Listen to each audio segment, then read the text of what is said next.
میرا نام آنی بلوچ ہے. ہم ضلع کیچ کے علاقے بوگ سے تعلق رکھتے ہیں. ہم سن 2013 سے پاکستانی فورسز کے مظالم کا سلسلہ سامنا کر رہے ہیں. یہ ظلم گھروں پر چاقوں سے شروع ہوا مگر وقت کے ساتھ اس کی شدت میں اضافہ ہوتا گیا. سن 2014 میں ہماری خاندان کے 5 افراد کو فورسز نے اٹھایا. 2 ہفتے تک انہیں شدید تشدد کا نشانہ بنایا گیا اور پھر نیم مردہ حالت میں چھوڑ دیا گیا. اسی عرصے دوبارہ مزید چھاپے مارے گئے. ان چھاپوں میں پاکستانی فوج نے خواتین کے نام لے کر انہیں اٹھانے کی کوشش کی لیکن خواتین کی جرأتمندانہ مزاحمت کی وجہ سے ہم اس وقت اس بڑے سانحے سے بچ گئے. تاہم فوج ہمارے اہلخانہ کے موبائل فونز چھین کر ساتھ لے گئے. سن 2017 میں میرے بڑے بھائی اقبال بلوچ کو گھر سے اغوا کیا گیا. انہیں 1 سال 2 مہینے تک غیر قانونی اور غیر آئینی خفیہ زندانوں میں رکھا گیا.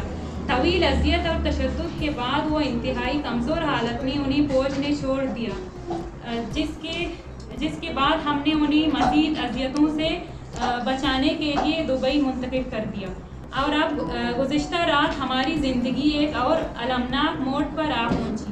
پاکستانی فوج نے ایک بار پھر ہمارے گھروں پر چھاپا مارا اور میرے 20 سالہ بھانجے کیچ یونیورسٹی میں قانون کے طالب علم جین بلوچ گھریلو نام عدنان کو اغوا کر کے لاپتہ کر دیا.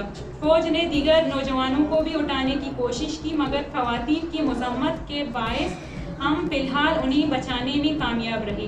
جین بلوچ ایک محنتی طالب علم ہے. وہ دن رات اپنی تعلیم اور مستقبل کے لیے جدوجہد کرتا رہا ہے. اسے دنیا کے دوسرے معاملات سے کوئی دلچسپی نہ تھی. ہمیں سمجھ نہیں آتا کہ آخر وہ کس جرم کی سزا کاٹ رہا ہے. ہمارے خاندان کا واحد جرم یہ ہے کہ ہمارے بڑے بھائی ناصر بلوچ نیشنل موومنٹ کے مرکزی رہنما ہیں. یہی نسبت پوری خاندان کے لیے اجتماعی سزا کا باعث بن چکی ہے. ہم واضح کرتے ہیں کہ خواجہ ناصر بلوچ اپنے قول و فعل کے خود ذمہ دار ہیں. اگر ریاست پاکستان ہمیں محض رشتہ داری کی بنیاد پر مجرم ٹھہرا رہی ہے تو قانون کے دروازے کھلے ہیں. ہمیں قانونی طریقے سے جواب دہ بنایا جائے آئین اور عدالتوں کے مطابق. مگر ہر 2-4 مہینے بعد آدھی رات کو گھروں پہ چھاپا مارنا، خواتین کو ہراساں کرنا اور نوجوانوں کو جبری طور پر لاپتہ کرنا، یہ کون سا قانون ہے؟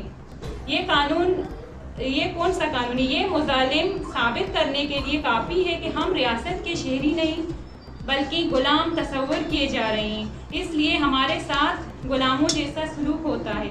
ہم اس پریس کانفرنس کے ذریعے حکام سے مطالبہ کرتے ہیں کہ جین بلوچ کو بازیاب کرایا جائے.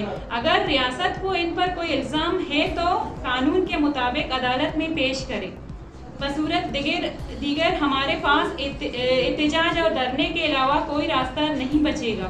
اگر 3 دن کے اندر عدنان بلوچ کو عدالت کے سامنے پیش نہ کیا گیا تو ہم غیر معینہ مدت کے لیے دھرنا دینے پر مجبور ہو جائیں گے.